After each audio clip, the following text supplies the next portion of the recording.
तो सभी को जय श्री कृष्ण। तो आज से हम भगवत गीता का अध्ययन करना प्रारंभ करेंगे और मैं चाहता हूँ कि एक अच्छी प्लेलिस्ट बन करके तैयार हो जाए पूरी भगवत गीता के 700 श्लोकों की, जहाँ पर हम सरलता से पूरी भगवत गीता को मैं समझा पाऊँ। भगवान ऐसी कृपा करें। और जो हमारे परंपरा प्राप्त आचार्यों का ज्ञान है, हमारे शंकराचार्य जी का, हमारे रेमानंद जी का, हमारे जितने भी साधु संत हैं, उन सबका जो वास्तविक परंपरा प्राप्त ज्ञान है ना, जो प्रमाणिक ज्ञान है, उसको हम अच्छे से लोगों तक बता सकें, उसको हम अच्छे से प्रस्तुत कर सकें, ये मेरा प्रयास रहेगा। और क्योंकि इन अधर्मियों के द्वारा बहुत धर्म के नाम पर धर्माभास फैलाया जा चुका है। भगवत गीता के श्लोकों का अपनी मंशा के अनुसार उसका अर्थ किया जा चुका है। बहुत सी ऐसी चीज़ें कर चुके हैं जिसके द्वारा बहुत से लोग भ्रमित हो चुके हैं। तो मैं प्रयास करूंगा कि सरलता से समझा पाऊँ, परंतु ग्रंथ की जो मर्यादा है, ग्रंथ का जो ज्ञान है, उससे भी आप वंचित ना रह जाएं, वो भी मैं प्रयास करूंगा। इसलिए दोनों में सामंजस्य स्थापित करके ही मैं इन पूरी भगवत गीता की प्लेलिस्ट को बनाऊंगा। सबसे पहले आज हम काफ़ी चीज़ें कवर करेंगे, लेकिन सबसे पहले भगवत गीता पढ़नी क्यों है ना। भगवत गीता है और या हमारे जितने भी अन्य सनातन शास्त्र हैं, हमारे जितने भी धर्म ग्रंथ हैं, उनको पढ़ने का मोटिव क्या है, उनको पढ़ने के पश्चात हमको क्या प्राप्त होगा, तो इस पे थोड़ा बात कर लें। और इसी में धर्म का अर्थ क्या होता है, ये भी कवर हो जाएगा। तो धर्म का अर्थ क्या हुआ? सच्चिदानंद स्वरूप परमेश्वर को परिभाषित कर सकने वाले शास्त्रों के द्वारा सच्चिदानंद स्वरूप परमेश्वर को प्राप्त करने के निमित्त बताई गई विधि का नाम धर्म है। अब ये जो विधि हैं, इनका उल्लेख कहाँ पर है? हमारे सनातन ग्रंथों में। अब कोई बोले कि इस विधि का नाम तो धर्म है जिसके द्वारा सच्चिदानंद की प्राप्ति हो, परंतु हम सच्चिदानंद ईश्वर को हम मानते ही नहीं, तो उनको कैसे सिद्ध करोगे? हम तो मानते ही नहीं, तो हमारे लिए धर्म, ये शास्त्रों का हमारे लिए क्या उपयोग हुआ? यदि हम सच्चिदानंद की प्राप्ति के निमित्त इनका उपयोग करेंगे तो सच्चिदानंद का अस्तित्व हम स्वीकार ही नहीं कर रहे, तो इस विधि का उपयोग क्या हुआ? इन ग्रंथों का उपयोग क्या हुआ? भगवत गीता पढ़ने का उपयोग क्या हुआ? ठीक है। तो अब वो परिभाषा जिसके द्वारा हमारे आचार्यों ने, हमारे परंपरा प्राप्त आचार्यों ने नास्तिकों को निरुत्तर कर दिया, वो क्या है? तो सच्चिदानंद है ना। तो सबसे पहले क्या आया? सत। सत का अर्थ भगवत गीता के अनुसार क्या है? सत का कभी अभाव नहीं होता और असत का कभी भाव नहीं होता, यानी सत वो है जिसका कभी अभाव ना हो। ठीक है। तो हम भी सत स्वरूप होना चाहते हैं। कैसे? जब भी हमारे मन में मृत्यु का ख्याल भी आता है, विचार आता है, तो हमें लगता है कि नहीं, छोड़ दो। क्यों? हम इस मृत्यु से क्यों भागना चाह रहे हैं? और हमारे घर वाले अगर 100 साल में भी वेंटिलेटर में होंगे ना, तो हमें तब भी होगा कि नहीं, कुछ और वर्ष जी जाएं और जिए। तो हमारे अंदर अमर होने की चाह, अमरता की चाह इनबिल्ट व्याप्त है ना, कि हम सब चाहते हैं कि हमें मृत्यु विहीन जीवन प्राप्त हो जाए, है ना। तो ये है सत।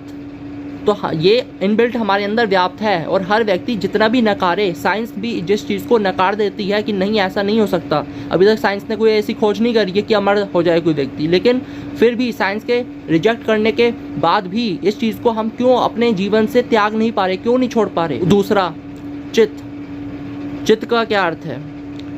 हम अखंड ज्ञानी होना चाहते हैं, सब कुछ संपूर्ण ज्ञानी होना चाहते हैं, सब कुछ जान लेने वाले होना चाहते हैं। तो सब कुछ जानने में हम ये भी जान लेना चाहते हैं कि कोई व्यक्ति हमसे मिलने के लिए आया है तो वो कौन है, क्या होगा, ये भी हमारे में प्रश्न उठता है। ये भी हम जान लेना चाहते हैं उसके बताए बिना ही।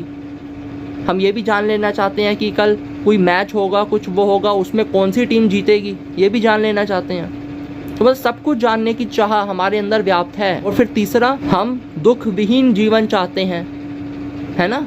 अखंड आनंद की हम चाह करते हैं कि हमें ऐसा आनंद मिले जहाँ पर दुख कभी आए ही ना, केवल आनंद ही आनंद हो। तो यानी हमारे अंदर सत की भी चाह, सत, चित्त और आनंद, ये तीनों की चाह इनबिल्ट व्याप्त है, जिसको साइंस के द्वारा नकारने पर भी हम इसको अपने जीवन से हटा नहीं पा रहे हैं, है ना।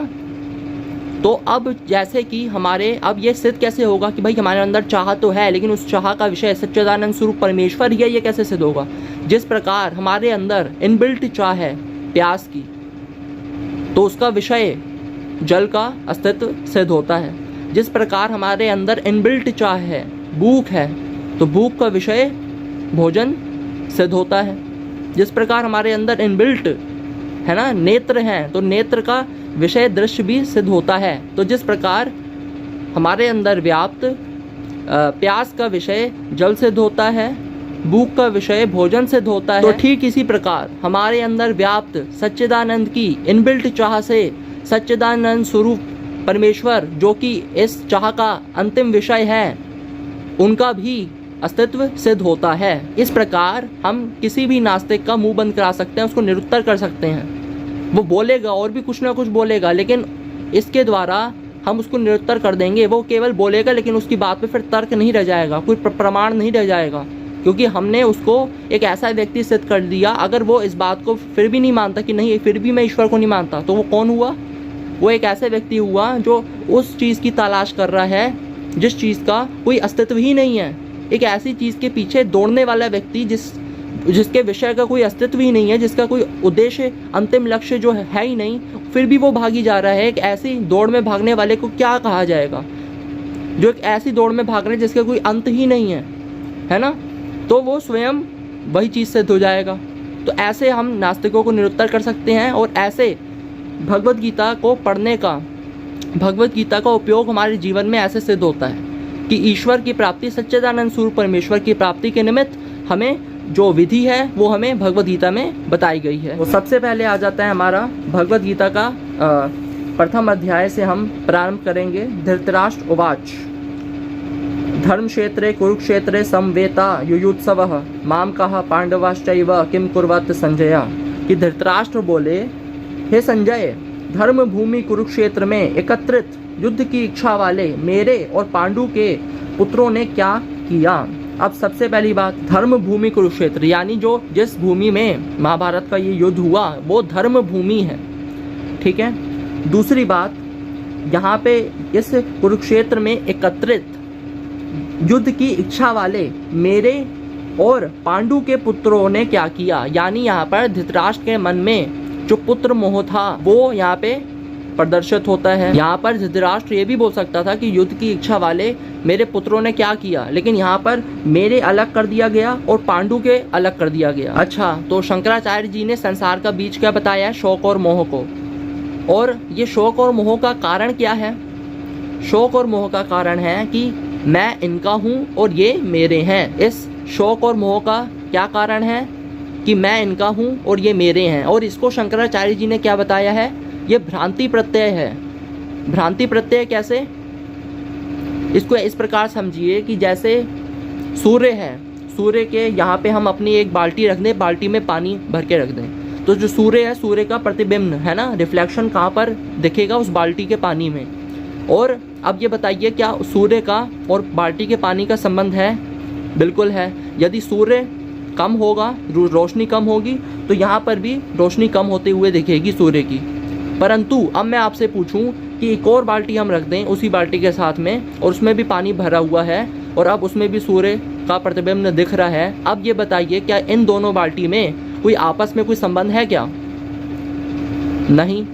आपस में कैसे संबंध हो सकता है? तो दोनों का संबंध कहाँ से है? सूर्य से है, आपस में नहीं है। एक प्रतिबिंब का दूसरे प्रतिबिंब से क्या संबंध है? उसी प्रकार, इसी प्रकार हमारे अंदर भी व्याप्त जो सच्चिदानंद स्वरूप परमेश्वर हैं, है ना, उसी प्रकार दूसरे में भी वही व्याप्त हैं। अज्ञान के कारण हम अपने स्वरूप को नहीं जान पा रहे हैं, परंतु हमारे अंदर व्याप्त है। परंतु क्या हम दोनों का कोई संबंध है? नहीं। हमारा संबंध है उनसे, हमारा संबंध है उस तत्व से, एक दूसरे से नहीं है। ठीक उसी प्रकार जो बाल्टियों का नहीं है, ठीक उसी प्रकार हमारा भी नहीं है। तो ये क्या हुआ? ये भ्रांति प्रत्यय है। मैं इनका हूँ, ये मेरे हैं। वास्तव में एक जीव का दूसरे जीव से कोई संबंध नहीं है। वो व्यवहार में है कि भाई ये मेरी माता है, ये मेरी बहन है, या ये मेरी पत्नी है, या ये मेरे पिता हैं। ये जो जितना भी संबंध दिख रहा है, ये इस देह के कारण है कि ये देह है इसलिए इनसे मेरा इस प्रकार का संबंध है, तो उसका हमें निर्वाह करना है, पालन करना है ना। अपने कर्तव्य का भी पालन करना है, सभी में भगवत बुद्धि करते हुए कि सभी में मेरे ही ईश्वर, मेरे ही आराध्य व्याप्त हैं, ये बुद्धि करते हुए अपने कर्तव्य का पालन करना है। परंतु इस व्यवहार करने से वास्तविकता गलत नहीं हो जाती। वास्तविकता क्या है कि एक जीव के दूसरे जीव से कोई संबंध नहीं है। जिस प्रकार सूर्य का एक बाल्टी में प्रतिबिंब आ रहा है, दूसरी बाल्टी में आ रहा है, दोनों का बाल्टियों का आपस में कोई संबंध नहीं है, सूर्य से है, उसी प्रकार हमारा भी ईश्वर से है। इस वीडियो में मैंने और भी विषय उठाया कि क्यों हमें भगवत गीता पढ़नी चाहिए, और पहले फिर श्लोक का थोड़ा सा अर्थ मैंने समझाने का प्रयास करा, निमित्त बनकर केवल। तो अब अगली वीडियो में इसके आगे का प्रारंभ करेंगे। तब तक के लिए आप इसी वीडियो को बार बार देखिए। यदि आपको थोड़ा सा भी समझने में कठिनाई आ रही है, बार बार समझिए, आपको समझ में आएगा। और कोई भी प्रश्न हो तो आप कमेंट अवश्य करिएगा, अगली वीडियो में उसका भी उत्तर देने का प्रयास करूँगा। इस वीडियो से संबंधित कोई भी प्रश्न हो तो, बाकी गीता से भी हो तो भी आगे देते रहेंगे वो तो। मिलते हैं अगली वीडियो में। जय श्री कृष्ण।